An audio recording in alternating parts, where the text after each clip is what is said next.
Oh, what if I told you that the sweetener in your morning tea or coffee could either be helping your brain or quietly keeping your sugar cravings alive?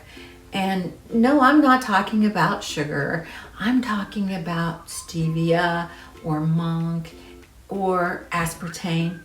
Today we're going to answer the real question: do artificial sweeteners harm you? Now, is stevia a smart brain healthy swap or just another food trend dressed up as healthy? I mean, that goes for all artificial ones. Let's break it down clearly. No hype, just science. Why sugar matters for the brain? Well, before we talk about sweeteners, we have to understand this. Excess sugar over time is linked to insulin resistance, inflammation, damage to blood vessels, and the big one, increased dementia risk. And when blood sugar stays elevated regularly, it affects the hippocampus, the part of the brain responsible for our wonderful memories. So if you switch from sugar to stevia or another sweetener in your tea or coffee, that is already a positive step. So, stevia, let's talk about it. It comes from a plant. My daughter grew some in her greenhouse last summer. But what you buy in packets is usually purified stevia glycosides. They're highly concentrated sweet compounds. Here's what makes it different. It is 200 to 300 times sweeter than sugar, essentially 0 calories, does not raise your blood glucose, and does not spike insulin in most people. So from a blood sugar perspective, it's neutral, it doesn't stress your pancreas, and it doesn't cause the same metabolic response as sugar. For someone putting 2 teaspoons of sugar in their coffee daily, switching to stevia removes about 8 grams of sugar per cup. Wow! Over time, that really adds up. So, is there some things we need to be cautious about with that for our tea and our coffee using artificial sweeteners? No, they're generally safe and they're an effective swap. But here's the part most people don't talk about. Sweeteners keep your sweetness threshold high. Your brain adapts to sweetness levels. If everything tastes very sweet, your brain expects very sweet. Dopamine will shoot up when it has sweets. This can keep cravings alive. So while stevia doesn't spike blood sugar, it can maintain a strong desire for sweet taste and have cravings for more. You will find yourself looking in the refrigerator or the pantry for some sweets more often. Your sweet cravings will definitely rise. Now, I know I found myself ordering a soft serve ice cream cone too often in the drive-thru.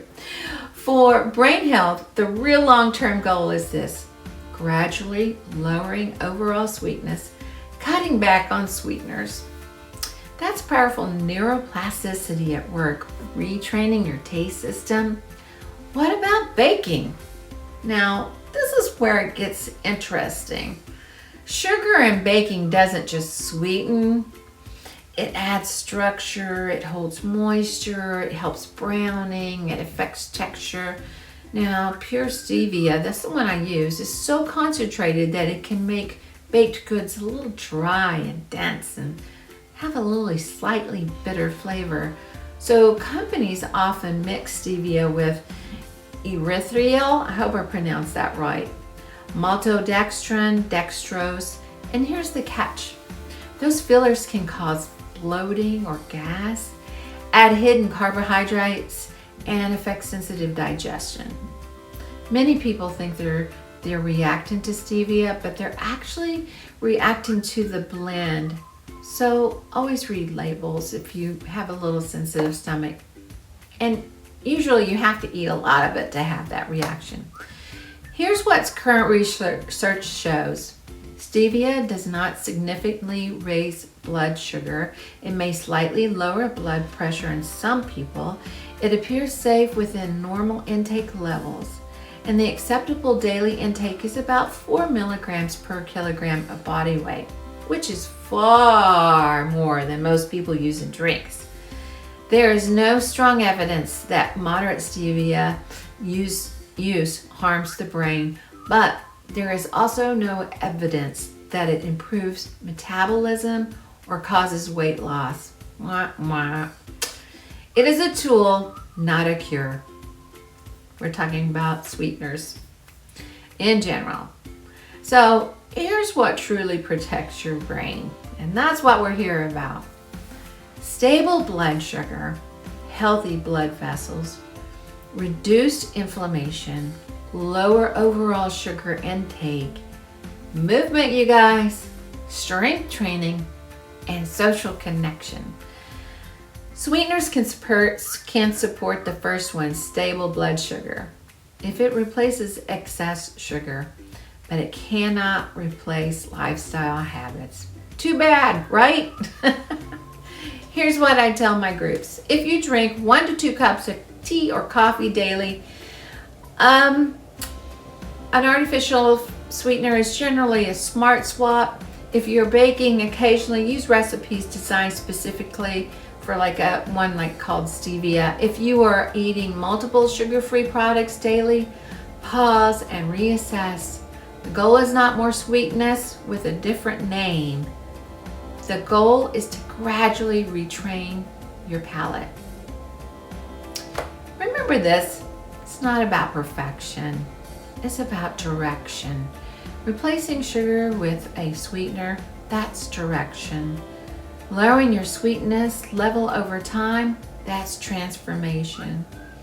Your brain adapts, your taste buds adapt, your body adapts, and by the way, you're not expired, you are evolving. And small daily choices, even in your morning coffee, like mine, shape the health of your brain for years to come. I'll see you in the next video. All right, can't wait to see ya.